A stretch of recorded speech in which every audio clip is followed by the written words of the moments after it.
சுற்றுலா பயணிகளை கவர்வதில் இலங்கை இவ்வளவு முன்னேறிவிட்டதா என சிந்திக்க வைக்கும் அளவில் ஒரு காணொளி இணையத்தில் வைரலாகி வருகின்றது.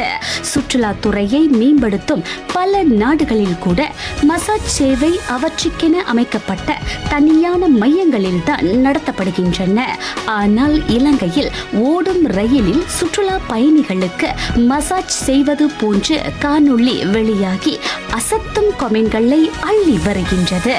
இந்த விவகாரம் குறித்து அங்குள்ள ரயில்வே திணைக்களமோ இதற்கும் தமக்கும் சம்பந்தமில்லை எனவும், இந்த ரயில் சுற்றுலாவுக்காக தனியார் நிறுவனம் ஒன்றினால் வாடகைக்கு எடுக்கப்பட்டுள்ள நிலையில் இந்த சம்பவம் நடந்துள்ளதாகவும், மசாஜ் சேவை வழங்குவது குறித்து எங்களுக்கு அறிவிக்கப்படவில்லை எனவும், இதற்கான விசாரணையை தாம் ஏற்கனவே ஆரம்பித்துள்ளதாகவும் குறிப்பிடுகின்றது. எனினும் இதில் என்ன தவறு இருக்கிறது?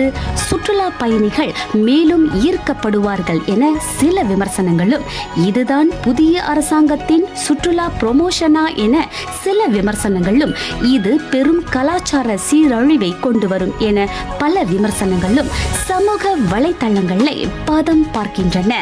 விமர்சனங்கள் என்பது இலங்கைக்கு புதுசா என்ன? இந்தியர்களின் இதய குரல் மக்களோசை.